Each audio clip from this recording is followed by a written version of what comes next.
ప్రభువునందు నాకు అత్యంత ప్రియులారా, చదవబడినటువంటి మూలవాక్యము యెషయా ప్రవచన గ్రంథము 29వ అధ్యాయము 13వ వచనం చదువుకున్నాం. ఇందులో ఒక ప్రత్యేకమైన మాట మీద మనసు పెడదాం. వారు నా ఎడల చూపు భయభక్తులు మానవుల విధులను బట్టి వారు నేర్చుకున్నవి. భయభక్తులు మానవుల విధులను బట్టి నేర్చుకున్నవి. వారు నా యందు చూపు భయభక్తులు మానవుల విధులను బట్టి నేర్చుకున్నవి అని ఎవరు మాట్లాడుతున్నారు? దేవుడు మాట్లాడుతున్నాడు. దేవుడు మాట్లాడుతున్నాడు. ఏమని? మనుషులు నా యందు చూపే భయభక్తులు మానవ విధులను బట్టి నేర్చుకున్నవి తప్ప అవి నేను నేర్పించినవి కావు. ప్రభువునందు ప్రియులారా, దేవుని పేరు చెప్పగానే మనకు గుర్తొచ్చేది మొట్టమొదట మతము. మతము అని చెప్పగానే మళ్ళీ మనకేం గుర్తొస్తుంది అంటే రకరకాల సాంప్రదాయములు, రకరకాల సిద్ధాంతములు. మతము అనే దానికి ప్రధాన కారణము దేవుడు. నిజానికి ఇది ఎందుకు చేశారో నాకు తెలియదు. మతము అనే దాని అర్థము తెలియక దాన్ని తీసుకొచ్చి దేవుడు తగిలించారేమో అనిపిస్తుంది. ఎందుకంటే మనకు అర్థం కానివన్నింటినీ దేవుడి మీద తోసేయడం అలవాటు అయిపోయింది. మనకు తెలియనివన్నింటినీ దేవుడి మీద నెట్టేయడం అలవాటు అయిపోయింది. మతము అనేది మనిషికి సంబంధించిన విషయం. నేను చాలాసార్లు చెబుతూ ఉంటా, మత్యుద్భవతి నితిన్మతః, మతి నుండి ఉద్భవించినది మతము. మతి ఉన్న ప్రతి ఒక్కడికి ఒక మతం ఉంటుంది. మతము అంటే ఇష్టము, అభిప్రాయము. ఏమంటే ఎవరి ఇష్టం వారిది, ఎవరి అభిప్రాయం వారిది, ఎవరి ఆలోచన వారిది. ఇప్పుడు నాకు కలిగిన ఆలోచన నీకు కలగాలనేమి లేదు, నాకు ఇష్టమైంది నీకు ఇష్టం అవ్వాలనేమి లేదు, నాకు నచ్చింది నీకు నచ్చాలనేమి లేదు. నా అభిప్రాయం నాకు ఉంటుంది, నీ అభిప్రాయము నీకుంటుంది. ఒకటి అభిప్రాయం కూడా నచ్చాలనే రూల్ ఏమి లేదు. కాబట్టి ఎవరి మతం వాడిది, ఎవరి అభిప్రాయం వారిది. దాన్ని మార్చుకోమని చెప్పడం అనేది మంచిది కాదు. ఎవరి ఇష్టాలు వాళ్ళకు ఉన్నాయి. కానీ మరి దీన్ని దేవుడికి ఎందుకు అప్పగించాలంటే, పిల్లలు శ్రద్ధగా వినండి.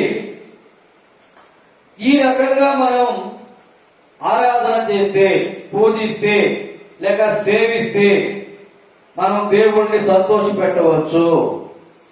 ఈ రకంగా మనం చేస్తే దేవుణ్ణి మనము పొందవచ్చు. లేక ఈ రకంగా మనము కొన్ని ఆచారాలు పాటిస్తే దైవానుగ్రహము మనకు దక్కుతుంది. ఇవన్నీ కూడా మనుషులు వాళ్ళ ఆలోచనలను బట్టి వాళ్ళు నిర్ణయించుకున్నటువంటి విషయాలు. మీరు గమనించండి, ప్రతి మతములోనూ కొన్ని ప్రత్యేకమైన ఆచారాలు, సాంప్రదాయాలు ఉంటాయి. అవునంటారా కాదంటారా? ప్రతి మతములోనూ ఉంటాయి. అంతేకాదు, ప్రతి మతములోనూ శాఖోపశాఖలు ఉంటాయి. శాఖోపశాఖలు ఉంటాయి అంటే అనేక శాఖలు, వాటి ఉపశాఖలు. శాఖ అంటే కొమ్మ. ఒక చెట్టు ఒకటి ఉంది, దానికి ఒక స్టార్టింగ్ చూస్తే మనకు 4-5 కొమ్మలు కనపడతాయి, పడబండాయి పెద్దగా లావుగా. అక్కడ నుంచి కొంచెం మార్కెట్ చెన్నై, అక్కడ నుంచి కొంచెం పేరు, ఆ తర్వాత పిలిగిలే. ఎన్ని ఉంటే తెలవచ్చు రాదు దాకా. నిజానికి అది ఒక కాండం మీద డిపెండ్ అయ్యి శాఖోపశాఖలకు వచ్చింది. ప్రతి మతములో కూడా ఈ శాఖలు అనేవి ఆటోమేటిక్ గా ఏర్పడిపోతూ ఉంటాయి. ఈవెన్ క్రిస్టియానిటీ ఆల్సో, ఇందులో కూడా బోర్డు శాఖలు ఉన్నాయి. ఏమండి, ఇప్పుడు ఏ శాఖ కోసం అంటే కూడా శాఖ వచ్చేది. ఇప్పుడు నా శాఖల కోసం పాత కాదు, కానీ ప్రతి శాఖలోనూ కొన్ని సాంప్రదాయాలు ఉన్నాయి. ఏ మతమన్నా కానీ, అది ఏ మతమన్నా కానీ ప్రతి దానిలో కొన్ని శాఖలున్నాయి, ఉపశాఖలున్నాయి. వాటికి కొన్ని ప్రత్యేకమైన విధి విధానాలు ఉన్నాయి. ప్రతిదానికి ఒక ప్రత్యేకమైన కట్టుబాట్లు ఉన్నాయి, సాంప్రదాయాలు ఉన్నాయి. మేము ఇలా చేస్తామండి, మేము ఇలా నడుస్తామండి, మాకు ఇది పద్ధతి అండి, మాకు ఇది విధానం అండి అని చెప్పేవాళ్ళు ఉన్నారు. సరే బాబు, నువ్వు ఇలా నడుస్తావు, తప్పులేదు, నడుచుకో. గాని ఆ విధానము ఎవరు మొదలెట్టారు అంటే మన గురించి మనం చెప్పుకుందాం. మా అయ్యగారు ఎవరో మొదలెట్టారు, వాళ్ళ అయ్యగారు మొదలెట్టారు, ఎక్కడెక్కడో ఒక చోట. ఆ విధి ఎవరు నేర్పారు? ఈ విధి విధానాలు ఎవరు నేర్పారు? ఈ రకంగా చేస్తే మనం దేవుణ్ణి సంతోష పెట్టవచ్చు, ఈ రకంగా చేస్తే మనం మోక్షాన్నే పొందవచ్చు అని కొన్ని మతములు కొన్ని రకాల ఆచారాలు పాటిస్తున్నారు. ఈ రకంగా మనం నడుచుకుంటూ పోతే ఏం అక్కర్లేదురా, నేను చెప్పింది సూత్రం చేసేయండి అంతే, ఆఖరి రోజు మోక్షంలోకి వెళ్ళిపోతామని. లేకపోతే ఈ మాటలు చెప్పండి, మోక్షంలోకి వెళ్ళిపోతామని. లేకపోతే ఏదో ఒక క్రతువు చెబుతాడు, ఒక విధానం చెప్తాడు, ఇలా చేయండి మీ పాపాలన్నీ పోతాయి, ఇంకా మీ దోషాలన్నీ పోతాయి అని చెప్తాడు. గమనించండి, మీరు పాటిస్తున్నటువంటి ఆచార సాంప్రదాయములు ఎవరి నుండి మీకు అబ్బినాయి? వాటి యొక్క మూలమేంటి? వాటిని ఎవడు మొదలెట్టాడు? మొదలెట్టిన వారికి ఎవడు చెప్పాడు? అంటే ఎవడో ఒకడు పొరలోతో వచ్చింది అభిప్రాయం. వాడి అభిప్రాయాన్ని మనకి మెల్లిగా అర్థమయ్యేలాగా చేసే మొత్తం మీద నమ్మాం. చాలా సార్లు ప్రియులారా, ఒకప్పుడు నేను నాస్తికుణ్ణి. నాస్తికులు బలం దొరికేది ఇక్కడే. ఏంటంటే ఒకటే ఉన్నప్పుడు ఒకటే మాట అందరికీ ఉండాలి, కానీ తలకో మాట ఉంటుందేంటి? దేవుడు అంటూ ఉంటే ఒకటే చెప్పాలి, అందరికీ ఒకటే మాట్లాడాలి. తలక ఒకటే చెప్తాడా? ఎవడు తోచినట్టు చెప్తే చూస్తా ఊరుకుంటాడా? దేవుడు లేడు, దేవుడు లేడు, నోరు మూసుకుంటా, అవన్నీ మీ పొరలో పుట్టిన బుద్ధులు అని ఒకప్పుడు నేనే తిరుగుబాటు చేశాను. ప్రతిదాన్ని ప్రశ్నించిన వాడు నేను ఒకడిని, హేతువాదిని. ఏమండి, ప్రతిదాని మీద ఈ మతం లేదు, అన్నిటినీ చక్కగానే విమర్శించాను. ప్రియులారా, ఎందుకు వాళ్ళకి ఛాన్స్ దొరికింది అప్పుడు అంటే ప్రతి దాంట్లో కూడా మనుషులు కల్పించిన పద్ధతులు ఉన్నాయి. ఈ రోజు నువ్వు పాటిస్తున్న ఒక సాంప్రదాయం ఏదో ఒకటి ఉంటుంది, ఏదో ఒక శుభకార్యం చేసుకుందాం అనుకుంటాం, ఎలా చేయాలో మనం తెల్దాం. ఎవరో పెద్ద తీసుకొస్తాం, ఏం చేయమంటారు చెప్పనంటే ఆ పెద్దోడు కూర్చొని చెప్తారు, ఇలా చేయండి, అలా చేయండి, ఇలా చేయండి, అలా చేస్తే మంచిది, ఇలా చేస్తే మంచిది చెప్తే మంచిదన్న కాసేపటి చేసేసుకుని వెళ్ళిపోయి అయిపోయింది అంతే తంతు. ఇక తర్వాత ఆ పెద్దోడితో పని లేదు, సాంప్రదాయంతో పని లేదు. అది ఎవరు చెప్పారు? ఆయన గుర్తుందని చెప్పాడు, ఆయన కుక్కుగాయని చెప్పాడు, ఆయన కుక్కుగాయని చెప్పాడు. ఈ రకంగా ఎవడు చేసిన ఎవడు తోచినాడు రకరకాల సాంప్రదాయాలు చేస్తున్నారు. బిడ్డలారా, సాంప్రదాయములు దేవుడు ఎలాగ ఉందో నాకు అర్థం కాదు. ఏమండి, ఒకవేళ దేవుని వద్ద నుండి అది వస్తే అవన్నీ ఒకే రీతిగా ఉండాలి తప్ప తలకొక రీతిగా ఉండడానికి వీలు లేదు. తలకొక రీతిగా ఉన్నాయంటే అవి తనలో నుంచి పుట్టియే గాని పై నుండి వచ్చినవి కాదు. మానవ మస్తిష్కముల నుండి వచ్చినటువంటి సాంప్రదాయ భేదములు మతములు కాదు, దైవ సంబంధమైన మతములు కాదు, అవి దేవుని ఆలోచనలు కాదు, దేవుని పద్ధతులు కాదు. దేవుడు చెప్పిన పద్ధతి ఏదో తెలుసుకోకుండా మానవ పద్ధతులను అనుసరించి నడుచుకుంటూ మనుషులు కల్పించిన విషయాలను నమ్ముతూ మనుషులు ఏర్పరిచినటువంటి దారులలో నడుస్తూ ఇది మాకు ఇలా చేసుకుంటూ పోతే మా తాత ముత్తాతల గారి నుంచి వస్తుందండి, ఇలాగా ఇలా చేసుకుంటూ పోతే ఆ పోతే పోతే ఆడపోతా అంటే మోక్షానికి పోతామంటాడు. నీకు తెలుసా? శ్రద్ధగా వినండి పిల్లరా, ఇది విమర్శించే టైం కాదు, విమర్శించాల్సిన అవసరం కూడా లేదు. మనకి ఇప్పుడు ఎక్కువ మాట్లాడే టైం కూడా లేదు కాబట్టి క్లుప్తంగా ముగించేస్తా. దేవునికి స్తోత్రం చెప్పండి. హల్లెలూయా. చాలా మంది ఈ మధ్యకాలంలో ఒక ప్రత్యేకమైన మాట వాడుతూ ఉన్నారు. ఏంటంటే వీళ్ళెవరో వస్తున్నారు, మార్చేస్తున్నారు, మన సాంప్రదాయాలు మన ఆచారాలన్నీ కూడా పాడైపోతాయి. బాబు, నీ సాంప్రదాయంకు నీకు ఏమండి చాలా పెద్ద వందనం. నేను చెప్తున్నా, ఏ సాంప్రదాయమో మార్చుకోవాల్సిన అవసరం లేదు. నువ్వు సాంప్రదాయం మారితే పరలోకి వెళ్ళేదైతే ఏమండి మరి దేవుడు నిర్ణయించిన మార్గం వేస్ట్ అయిపోతే సాంప్రదాయాలు మార్చాల్సిందేమిలే, సంస్కృతిని మార్చాల్సిందేమిలే. అలా మార్చమని ఎవరు చెప్పారు? సత్యమేదో తెలుసుకోమని చెప్తుంటే ఒక పక్కన సాంప్రదాయాలు కూడా ఎందుకండి? ఒకవేళ అక్కడికే వచ్చినా నేను దానికి సమాధానం చెబుతా.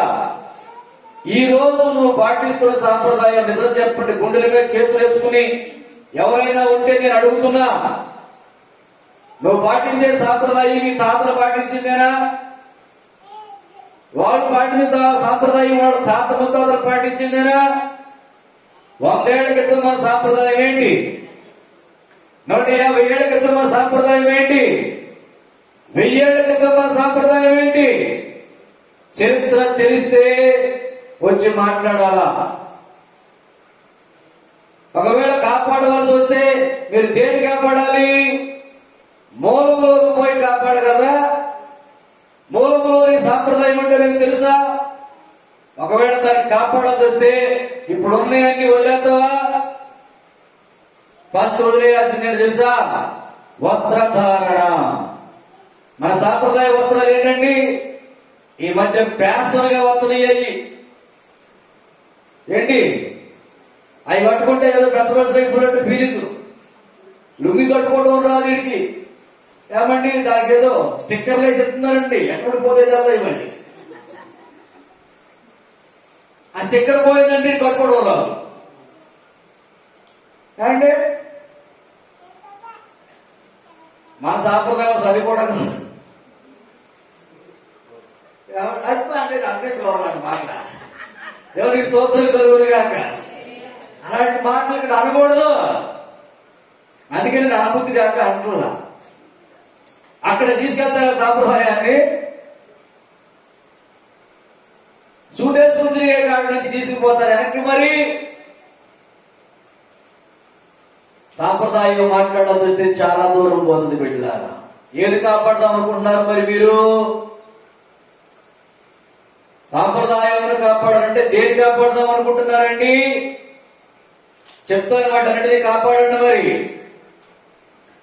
అలాంటి ఆలోచనలు మంచివి కాదు బిడ్డలారా. దేవునికి స్తోత్రం కలుగునుగాక. ప్రపంచం అభివృద్ధి పొందుతుంది. ప్రపంచం జ్ఞానములో అభివృద్ధి పొందింది, ఫెసిలిటీస్ లో అభివృద్ధి పొందింది, సంస్కరించబడింది. సంస్కృతి సంస్కరించబడింది. సంస్కృతి అంటేనే సంస్కరించబడుతూ ఉండేదని. డెవలప్ అవుతున్నాం మనం. దేవునికి స్తోత్రం కలుగునుగాక. ఇంకా మనం డెవలప్ అవ్వాలా. ఎండాకాలం వేసి చొక్కాలు వేసుకున్నాక ఎదగా. దేవునికి స్తోత్రం కలుగునుగాక. ఏంటండి? ఎండాకాలం వేసి చొక్కాలు వేసుకున్నాక ఎదగాల. మొత్తాన్ని చొక్కాల్లో కూడా చేద్దాం చదువుతున్నారు కొంతమంది. మా అభిప్రాయం అది కాదు బాబు. శ్రద్ధగా వినండి. విమర్శించాలని అంటలేదు కానీ మీరు ఆలోచించాలని అంటున్నారు బిడ్డలారా. ఏదో మార్చేద్దామని కాదు. మేము మాత్రం ఎలా ఉన్నామండి? మేము అందరిలాగా లేమా ఏంటి? ఏ ఒక్క మనుషుడు ఎవడు తన సొంత సాంప్రదాయాన్ని మానుకోవాలా? అన్నం అందరూ కుడి చేతులు తింటున్నాం, అందరూ ఇల్లు ఒకటి శుభ్రం చేసుకుంటున్నాం, అందరూ తలగాలు చూకుంటున్నాం, అందరూ బట్టలు కట్టుకుంటున్నాం, అందరూ అన్ని రకాలుగా అందరూ మనుషుల్లాగా ఉన్నాం కదా. ఎవడన్నా మారిపోయాడంటే ఎవడన్నా తలకింది పడి అడుగుతున్నాడా? అందరూ ప్రార్థన అడుగుతున్నారు. ఏం మారిపోతారు? ఏది మార్చలేదు, ఏది మారాల్సిన అవసరం కూడా లేదు. ఎవరికి స్తోత్రం కలుగునుగా. మతం మారుతున్నారు అంటాడు ఒక్కొక్క నుంచి. అస్సలు మారద్దు. నేను ఎప్పటి నుంచో చెప్తున్నా ఈ మాట. అస్సలు మారద్దు. ఎవరు చెప్పారు నీ మతం మార్చుకోమని? నీ కాకర వేసుకుని తిరు శుభ్రంగా. బెండకాయ ఇష్టమంటే హాయిగా చక్కగా ఫ్రై చేసుకుంటావు, పులుసు చేసుకుంటావు, తిను. నీ మతం మార్చుకోవద్దు. అసలు నీ ఇష్టాలు మార్చుకోమని నేను చెప్పను, నీ ఆలోచన మార్చుకోమని నేను చెప్పను, కానీ సత్యము తెలుసుకోమని చెబుతున్నా. దేవునికి స్తోత్రం కలుగునుగాక. హల్లెలూయా. నువ్వు పాటిస్తున్న విధి విధానాలు మానవుల విధి విధానాలతో వస్తూ దేవుణ్ణి సంతోషపెట్టాలంటే కుదరదు. ఎందుకంటే పిల్లరా, దేవుణ్ణి సంతోషపెట్టాలంటే దేవుడు నియమించిన విధిని అనుసరించి ఆయన వద్దకు రావాలి తప్ప మనుషులు నియమించిన విధిని అనుసరించి ఆయన్ని సంతోషపెట్టలేవు. దేవుని వద్దకు రావాలనుకున్న వాడు దేవుని హృదయం అనుసరించి రావాలి, దేవుని ఆలోచన అనుసరించి రావాలి, దేవుని మనసు అనుసరించి రావాలి, దేవుని ప్రణాళిక అనుసరించి రావాలి తప్ప మనుషుల ఆలోచన అనుసరించి, మనుషుల విధి విధానం అనుసరించి, మనుషుల సాంప్రదాయం అనుసరించి దేవుడిని ఎలా సంతోషపెట్టగలరు? ఆలోచించారా? ప్రాంతానికి ఒక సాంప్రదాయం, కులానికి ఒక సాంప్రదాయం, దేశానికి ఒక సాంప్రదాయం.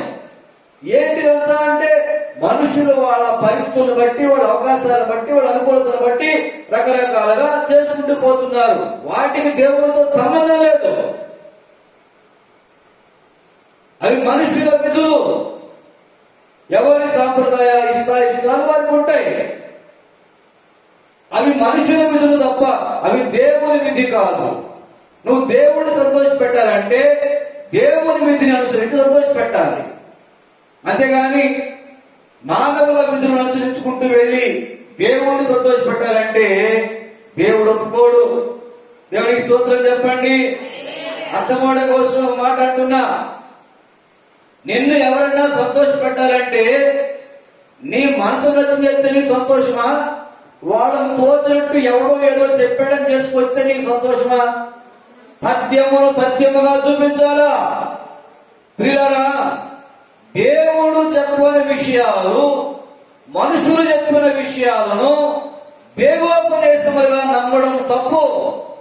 మనుషులు కల్పించిన విధి విధానాలు దేవుని విధానాలుగా నమ్మడం తప్పు. మనుషులు కల్పించినటువంటి విషయ సాంప్రదాయ వ్యవహారాలు దేవునికి సంబంధించినవి నమ్మడం తప్పు. నీ సాంప్రదాయం పాటించినా పాటించకపోయినా ఏ ముప్పు లేదు. ఎందుకంటే పాటించేవాడికి కలిగింది లేదు, పాటించిన వాడికి వచ్చే నష్టమూ లేదు. నువ్వు చెప్తే తప్ప ఎవడికి దాన్ని పట్టించుకున్న దాసే లేదు, దిశ లేదు. ఎవడికి తోచినట్టు వాడు బతుకుతున్నాడు. వాడు దేవునికి స్తోత్రం కలుగునుగాక. జాగ్రత్తగా వినండి పిల్లరా, సత్యం ఉంటుంది. ఒక్క ముక్క చెప్పి ముగించేస్తాను ఈ పూట. దేన్ని మార్చుకోమని మేము చెప్పడం లేదు, కానీ సత్యము తెలుసుకోమని చెబుతున్నాం. దేవుడు మానవ జాతికి నియమించిన విధి విధానాలు ఏమైనా ఉన్నాయా? ఎక్కడైనా ఉన్నాయా? ఆయన స్వయముగా చెప్పిన సంగతులు ఏమైనా ఉన్నాయా? ఆయన్ని మనం ఎలా ఆరాధిస్తే, ఎలా ఆయన వద్దకు వస్తే ఆయనకి ఇష్టమవుతుంది? ఇది మీరు ఎప్పుడన్నా స్వయంగా పరిశీలించి తెలుసుకున్నారా? లేక ఇప్పటికీ మా ఓళ్ళు చెప్పారంటే విని ఊరుకుంటున్నావా? మా పెద్దలు చెప్పారని విని ఊరుకుంటే నీ అంత ఊరుకుంటున్నాడో? శ్రద్ధగా వినండి, శ్రద్ధగా వినండి, గ్రహించండి. మీ పెద్దలు చెప్పిన సంగతులు అన్నింటిలో నమ్మడంలా. మనకి ఫోన్ లేనప్పుడు, ఏమండి ఈ మంచి ఫెసిలిటీస్ లేనప్పుడు, ఈ సుఖ సౌఖ్యమైనటువంటి వస్తువులు లేనప్పుడు మన పెద్దలు ఎక్కడో ఉన్నారు, వాళ్ళకి అయిపోయింది. వాళ్ళు అలాగే ఉండమంటే నువ్వు వెళ్ళలేదే. ఇంత దూరం వచ్చావు డెవలప్ అనుకుంటా. దేవునికి స్తోత్రం కలుగునుగాక. 50 ఏళ్ల క్రితం రంపచోడవరం ఎలాగుంది? 70 ఏళ్ల క్రితం రంపచోడవరం ఎలాగుంది? 100 ఏళ్ల క్రితం రంపచోడవరం ఎలాగుంది? ఈ రోజు రంపచోడవరం ఎలాగుంది? ఈ మార్పుకు కారణం ఏంటి? నువ్వు ఆపినట్టుగా అక్కడే ఆగిపోతే దూరం అభివృద్ధి వచ్చేదా? ఇలా మనిషి ప్రతి దానిలో డెవలప్మెంట్ కోసం వెతుక్కుంటూ పోతున్నాడు. ఇంకా ఎదగాలి. దేవునికి స్తోత్రం కలుగునుగా. ఇంకా ఎదగాలి.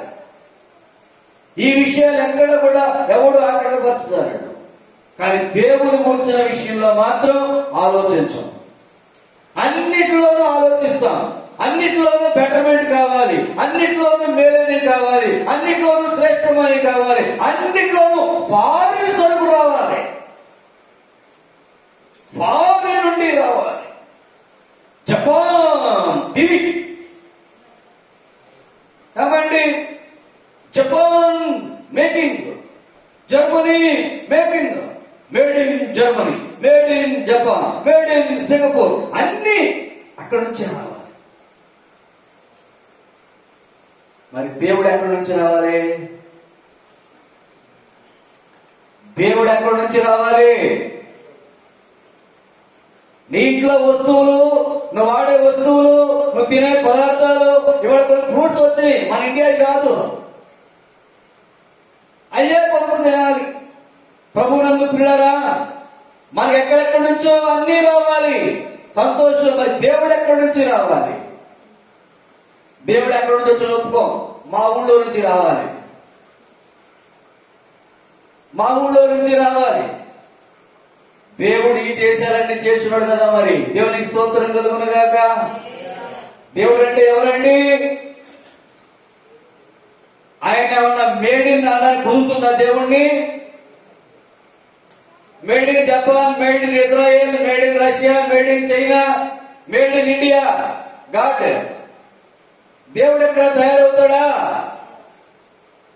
దేవుడు ఎక్కడ తయారవుతాడా? దేవుడు ఎక్కడ తయారు చేస్తున్నాడా? దేవుడు తయారు చేస్తున్నాడా? మరి మేడ్ ఇన్ ఇండియా బోల్డ్ మంది దేవుళ్ళు ఉన్నారు, మేడ్ ఇన్ చైనా బోల్డ్ మంది ఉన్నారు, made in Japan, made in America, made in Australia, made in Africa, ఎవడ కాడికే దేవుళ్ళు ఎలా తయారయ్యారు అర్థమే సార్. వీళ్ళు ఎప్పుడు చేశారు ఏమండి? దేవునికి స్తోత్రం కలుగును గాక. బాబా జాగ్రత్తగా వినాయా, దండా స్వామి. దేవుడిని ఎవడో తయారు చేయడయ్యా, దేవుడే మనం తయారు చేస్తున్నాడయ్యా. దేవునికి స్తోత్రం కలుగును గాక. ఇది జ్ఞానం ఉన్న ప్రతి ఒక్కడికి తెలుసండి. దేవుని వెతుకువారు, వివేకము కలిగి దేవుని వెతుకువారు కలరేమో అని దేవుడు ఆకాశము నుండి నరులను పరిశీలనగా చూస్తున్నాడట. మీరు ఎప్పుడు ఈ మాట మీరు ఒప్పుకున్నారా? మీ మనస్సాక్షి ఒక్కడికన్నా పనిచేసేది ఒప్పుకోరు. మేడిన్ ఏంటండి? దేవుడు మేడిన్ అవుతాడు. పెన్ను మేడిన్, పెన్సిల్ మేడిన్, టీవీలు మేడిన్, ఫ్రిడ్జ్లు మేడిన్, ఏ వస్తువు అన్నా మేడిన్ సమ్ వేరని చెప్పవచ్చు. మేడిన్ అని ఏ మనిషి కూడా మనం కనీసం చెప్పలేము. అలాంటిది మేడిన్ అని దేవుడిని ఎలాగంటాం? ఏ దేశానికి చెందినవాడు దేవుడు? ఏ ప్రాంతానికి చెందినవాడు దేవుడు? ఎలాగా నిర్ణయిస్తారండి దేవుణ్ణి? సర్వలోకములకు ఒక్కడేనని ఒక నోటితో చెబుతూనే ఉన్నాం. మళ్ళీ దేవుణ్ణి తీసుకొచ్చి ఫారెన్ ఏదో నేషనల్ ఇంటర్నేషనల్ మాట్లాడుతున్నారు. ఆలోచన ఉండొద్దు. దేవుడికి దేశాలతో పనేటండి, దేశాలన్నీ ఆయనే కదా. దేవునికి స్తోత్రం కలుగును గాక. లోకములని అనేటి వాడికి స్థలాలు ప్రాంతాలు పంచిపెట్టడమా? జ్ఞానం ఉండొద్దు, ఆలోచన ఉండొద్దు. అసలే రంపతోడు వాడు బాగా తెలివైనడు అంట. రాజమండ్రి కంటే ఇక్కడ రేట్లు ఎక్కువ అంట. దేవునికి స్తోత్రం కలుగును గాక. ఏమండి అంతే డెవలప్ అయిపోయారు. ఈ విషయంలో కూడా మీరు బాగా డెవలప్ అవ్వాలి బిడ్డలారా. దేవునికి స్తోత్రం కలుగును గాక. ఈ విషయంలో కూడా మీరు డెవలప్ అవ్వాలి. దేవుని గురించిన జ్ఞానం విషయంలో మీరు డెవలప్ అవ్వాలి. దేవుని గురించిన జ్ఞానం విషయంలో అభివృద్ధి పొందాలి. ఎవరో చెప్పారని నమ్మొద్దు, ఇప్పుడు నేను చెప్పినా నమ్మొద్దు. కానీ ఆలోచించమని చెబుతున్నా, ఆలోచించమని చెబుతున్నా. దేవుడు మనకు ఎక్కడ దొరుకుతున్నాడు, ఎక్కడ తయారవుతున్నాడు? దొరకడం తయారవడం ఏమి ఉండదండి. ఆయన ఉన్నవాడు అంతే. దేవునికి స్తోత్రం కలుగును గాక. ఆయన ఉన్నాడు. ఉన్నవాడు సకల చరాచర జగత్తును నిర్వహిస్తున్నవాడు, పోషించి సంరక్షిస్తున్నవాడు, ఇలా చెప్తూనే ఉన్నాం. పక్కన మళ్ళీ దేశ కాలాలు నిర్ణయిస్తున్నాం దేవుళ్ళకి. ఆలోచన చెయ్యండి బిడ్డలారా, వివేకం పనిచేస్తుందా అండి? దేవుడు ఒక్కడే అని అదే నోటితో మాట్లాడుతున్నాం. సర్వలోకములను ఒక్కడే చేశాడని మాట్లాడుతున్నాం. మళ్ళీ అదే నోటితో మా దేశం కాదు, మీ దేశం, మీ దేశం కాదు, మా దేశం అంటున్నాం. సాంప్రదాయములు దేశాలకు చెందుతాయి, ఎందుకంటే మనుషుల వల్ల పుట్టినాయి. ఎవడి సాంప్రదాయం మార్చుకోని అవసరం లే, మార్చుకోనక్కర్లా. కానీ దేవుడు దేశాల్లో తయారవడు, దేశాలను తయారు చేసేవాడు దేవుడు. అంటే దేవునికి స్తోత్రం కలుగునుగాక. ఈ దేశములను సర్వ మానవాళిని చేసిన దేవుడు ఒక విధి నిర్ణయించాడు. ఆ దేవుని విధిని బట్టి దేవుని వద్దకు రావాలి తప్ప మానవుల విధులను బట్టి దేవుణ్ణి చేరుకోలేము. మానవుల విధులను బట్టి దేవుణ్ణి చేరుకోలేము. దేవుడు నియమించిన విధి ఏంటయ్యా అంటే మానవులలో ఉన్న పాపము తొలగిపోతే తప్ప ఏ మనుషుడు నా వద్దకు రావడానికి కుదరదు అన్నాడు ఆయన. అంతే. ఇవాళ కొంతమంది అంటారు మనుషులందరినీ మీరు పాపములు చేస్తున్నారు అంటున్నాడు ఒక ఆయన. నేను చెయ్యక్కర్లేదులే, ఎందుకంటే ఆల్రెడీ అయిపోయినకి నేనేం చేస్తాను? నీలో లేదేమో ఒకసారి ఆలోచించి చెప్పు నాకు. నీలో పాపము లేదు అని నీ పక్కోడు చెప్పించుకోను నాకు. పాపము లేదు అనే మనుషుడు లేడు. మనుషులందరూ పాపములోనే ఉన్నారు. ఇది నేను అన్న మాట కాదు, మహర్షులే మాట్లాడుతున్నారు. దేవునికి స్తోత్రం కలుగునుగా. ఇవాళ నేను కొత్తగా పాపులమని చెప్పక్కర్లేదు బాబు. ఆలోచన చేయండి. తెలియని వాళ్ళకి మీరు ఎలా చెప్పొచ్చు, కానీ తెలుసుకున్న వాళ్ళ దగ్గర జాగ్రత్తగా మాట్లాడాలా. గ్రంథములలో వేదములలో మహర్షులు ప్రార్థన చేస్తున్నారు. మేము పాపములో ఉన్నాం, పాపములో ఉన్నాం, మా పాపములకు విముక్తి కలిగించు అని వాళ్ళు ప్రార్థనలు చేస్తున్నారు. వాళ్లే మేము పాపులమని చెబుతుంటే అమ్మ చెప్పిన మాట ఎనువో, అమ్మ చెప్పిన మాట ఎనువో, ఈదులో వాడు గౌరవించిన జాతి కాదు, నువ్వు పాపి కాదు అంటావు.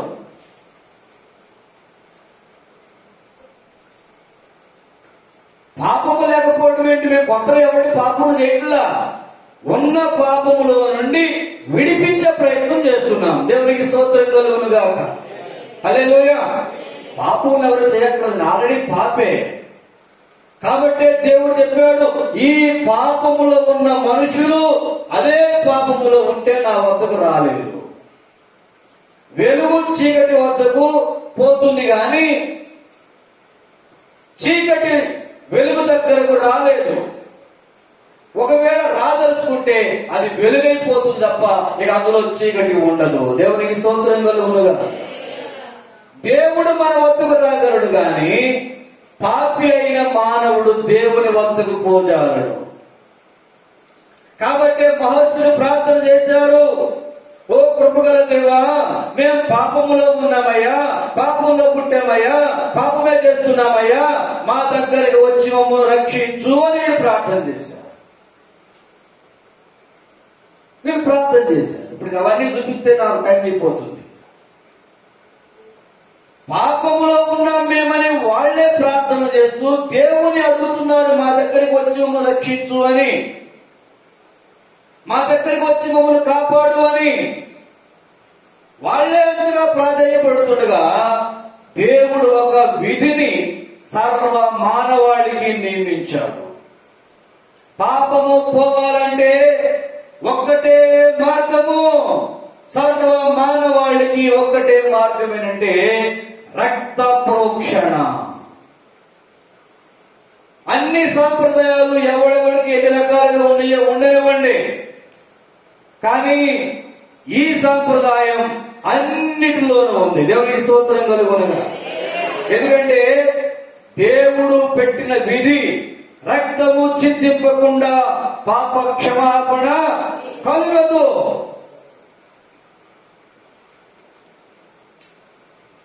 హెబ్రీ పత్రిక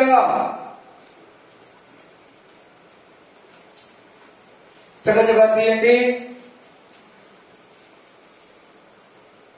అధ్యాయము 22వ వచనం.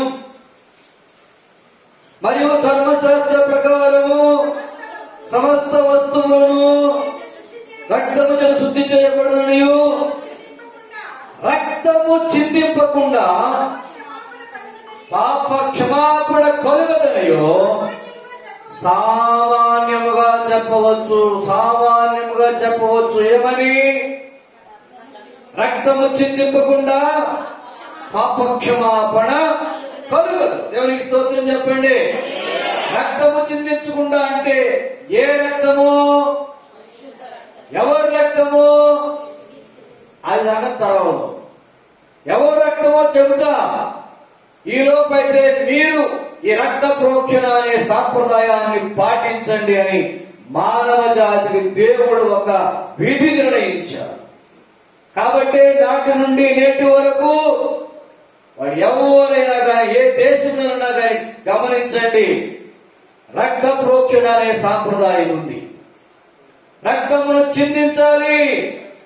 ఓ కోడినో, ఓ మేకనో, ఒక గొర్రెనో, దేన్నో ఒక దానిని రక్త బలి చేయాలి. రక్త బలి చేయకుండా దేవుని వద్దకు పోకూడదు. రక్త బలి చేయకుండా దేవుడిని చూడకూడదు.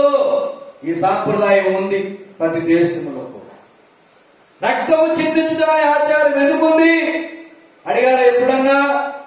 మీ పెద్దలు దానికి కారణం చెప్పారా ఎప్పుడన్నా? కారణం తెలగానండి అయ్యా, పోసి పడుతున్నాం. ఎందుకంటే దాన్ని కూర వండుకుంటాం కదా, అలాగన్నా కలిసి వస్తుందనేమో కాదా? కారణంతో పనేముంది? అసలు ఇప్పటి వరకు దేవుని పేరిట ఆచరించిన వాటి కోసం గాని, పాటించిన వాటి కోసం గాని ఒక్కరోజున్నా మనం యథార్థ హృదయంతో కారణం అడిగి పరిశీలించామా? దేవుని పేరిట జరిగే వాటిని నువ్వు పరిశీలిస్తే, దేవుని పేరిట జరిగే వాటిని పరిశీలిస్తే నీకు సత్యం బోధపడుతుంది. నువ్వు పరిశీలించకపోవడం వలన, గుడ్డిగా నమ్మడం వలన కొన్ని మంచి చేస్తున్నావు, కొన్ని చెడ్డ చేస్తున్నావు. వాటితో నీకు సంబంధం లేదు. ఎందుకంటే అంత ఇంట్రెస్ట్ లేదు దేవుడి కోసం. ఏదో చెప్తా చేస్తా అయిపోయింది. గబగబా చదువుతున్న అక్కడ పోయి గోల్డ్ పనులు ఉంటాయి. ఈ బిజీ షెడ్యూల్లో నీకు ఎటు టైం లేదు కాబట్టి నేను వచ్చి చెప్తున్నాను ఇప్పుడు నీకు. దేవునికి స్తోత్రం కలుగునుగాక. నీకు అంత పరిశీలన చేసే టైం లేదు. పరిశీలించి మాట్లాడుతున్నా. బిడ్డలారా, రక్తమును ప్రోక్షించాలి నియమించాడు. ఎవరి రక్తం అంటే దానికి మళ్ళా ప్రశ్న వచ్చింది. ఎవరి రక్తము చిందించినా సుఖం లేదయ్యా, పరిశుద్ధ రక్తము చిందించాలి. ఏ రక్తము? ఆ పరిశుద్ధ రక్తం ఎవరు చిందించాలి? ఎవరిది పరిశుద్ధ రక్తం? మనుషుల్లో ఏ ఒక్కడు పరిశుద్ధుడు లేడు. కానీ భూమి మీదకి ఒక మనిషి వస్తాడు.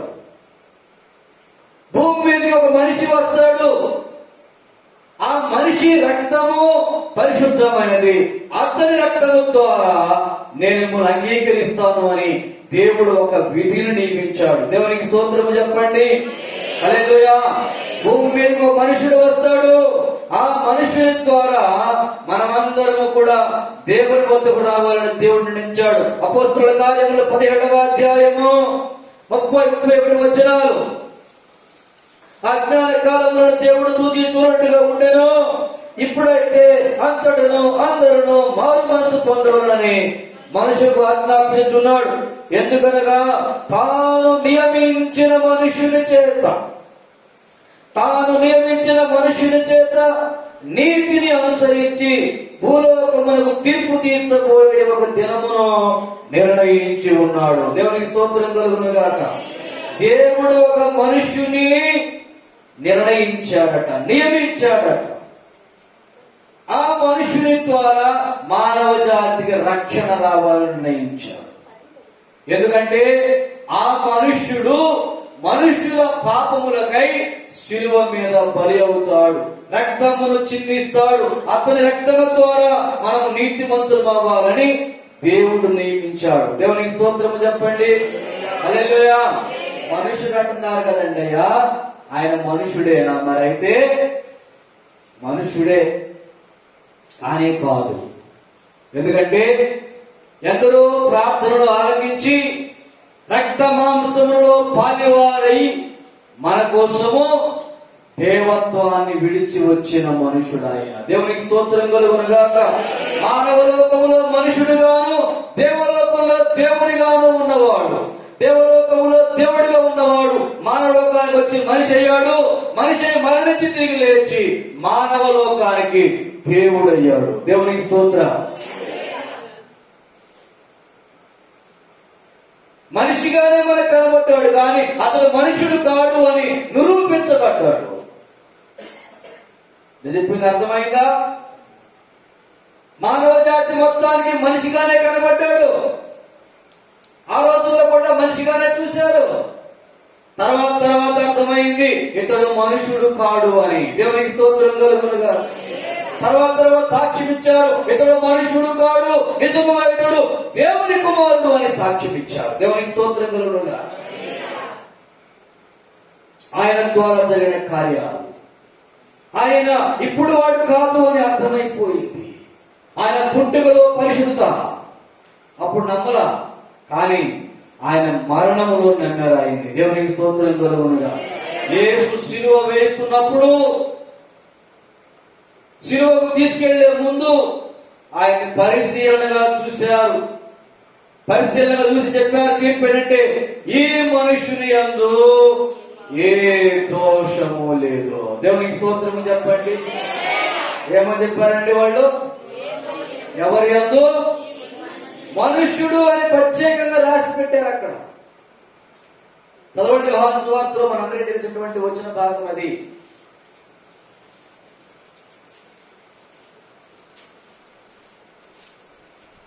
ఇదిగో ఈ మనుష్యుని యందు అని అంటాడు అక్కడ. 19వ అధ్యాయం యోహాను సువార్త 19వ అధ్యాయం 5వ వచనంలో ఉన్నటువంటి మాట.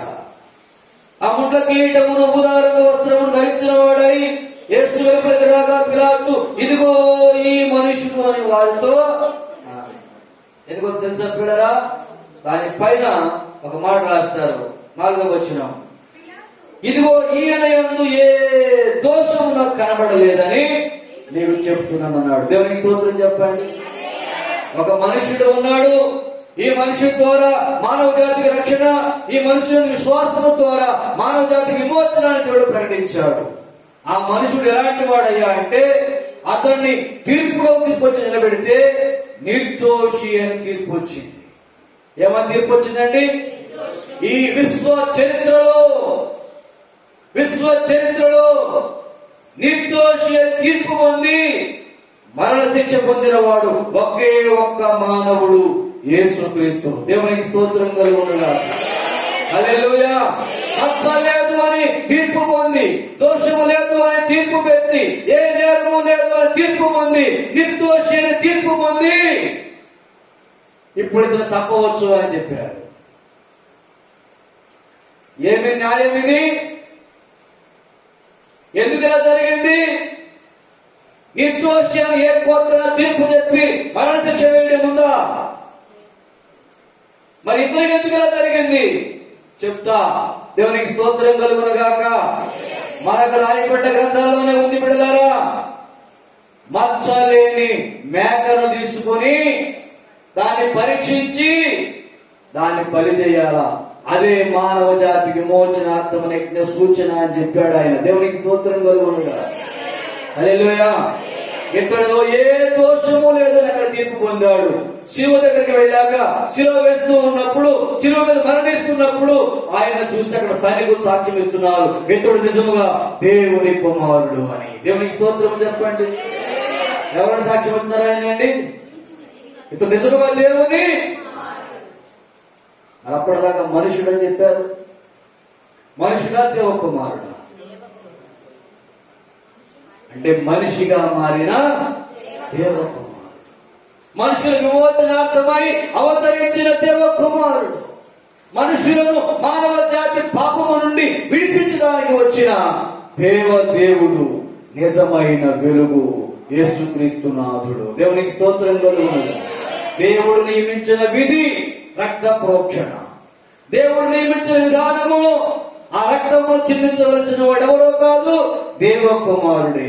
ఆ దేవ కుమారుని విశ్వాసం ద్వారానే పరలోకము తప్పించి నువ్వు ఏ సాంప్రదాయం పాటించు, ఏ ఆచారం పాటించు, నువ్వు దేవుని నమ్ముకో, భూమి మీద బాగుంటావు తప్ప పరలోకం మాత్రం వెళ్ళే ప్రసక్తే లేదు.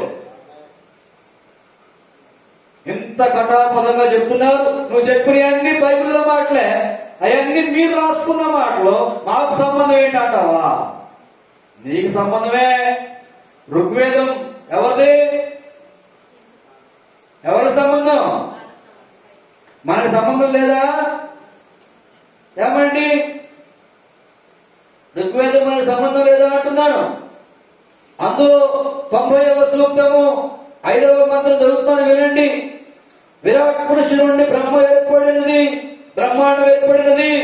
బ్రహ్మాండ దేహమును ఆశ్రయించి జీవరూపుడు జన్మించాడు. అతడు దేవ మనుష్య రూపుడు అయినాడు.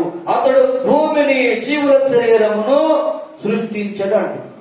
ఇక్కడ పురుష రూప మానవ అభిచే యజ్ఞమయ్యాడని చెప్తున్నాడు. దేవునికి స్తోత్రం కలుగునుగా.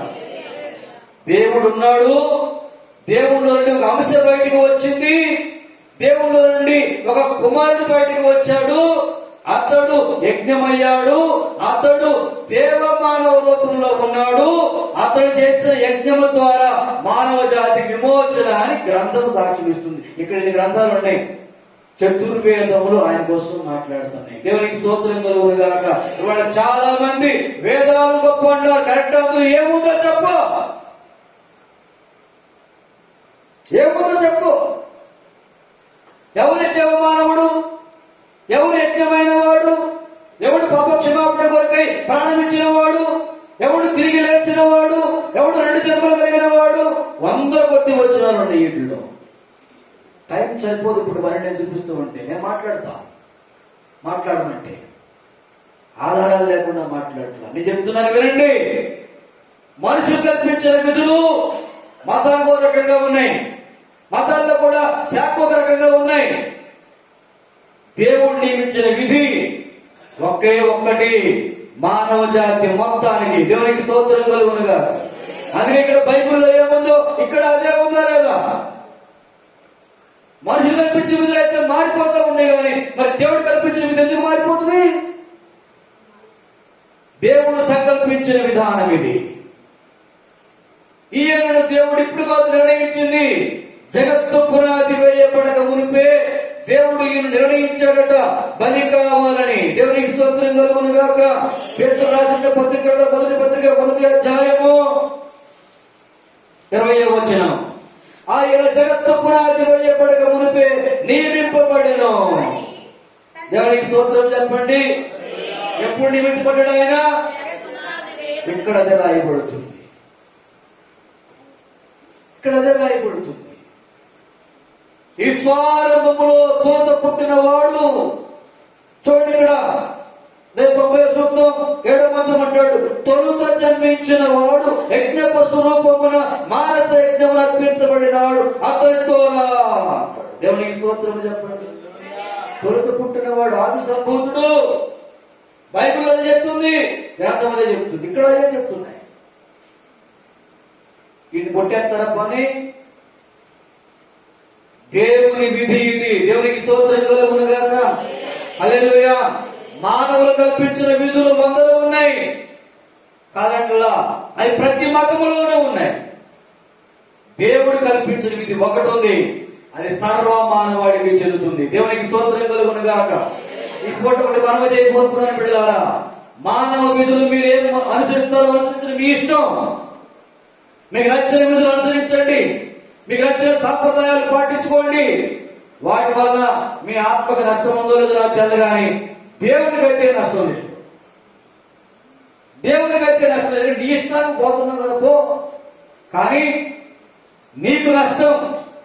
దేవుని విధి ఏంటో తెలుసుకోకుండా, దేవుని నిర్ణయం ఏంటో తెలుసుకోకుండా మా ఓళ్ళు చెప్పారని నీ ఇష్టాన్ని అనుసరించుకుంటూ పోయావా, పోయిన తర్వాత ప్రమాదంలో పడిపోతావు.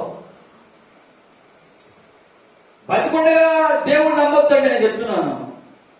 బతకడం కోసం దేవుడు నమ్మొద్దు, ఈ బతుకు కోసం దేవుడు నమ్మొద్దు, స్వస్థత కోసము నమ్మొద్దు. ఐశ్వర్యము నమ్మొద్దు, ఏది నమ్మొద్దు. అసలు దేనికోసం ఈ భూమి మీద దేవుడిని నమ్మాల్సిన పనే లేదు. ఎందుకంటే దేవుడు లేడన్నాడు, బ్రహ్మాండంగా ఉన్నాడు. దేవునికి స్తోత్రం కలుగుతుంది. దేవుడు లేడన్నాడు, బ్రహ్మాండంగా ఉన్నాడు. మడలు చేసేవాడు బ్రహ్మాండంగా ఉన్నాడు. రకరకాల పాపాలు చేసేవాడు హ్యాపీగా ఉన్నాడు. ఉంటాడు. ఎందుకున్నాడు? ఆఖరి రోజు దాకా హ్యాపీగా ఉంటాడు. భూమి మీద బాగుండడం కోసం అయితే దేవుడు నమ్మొద్దు.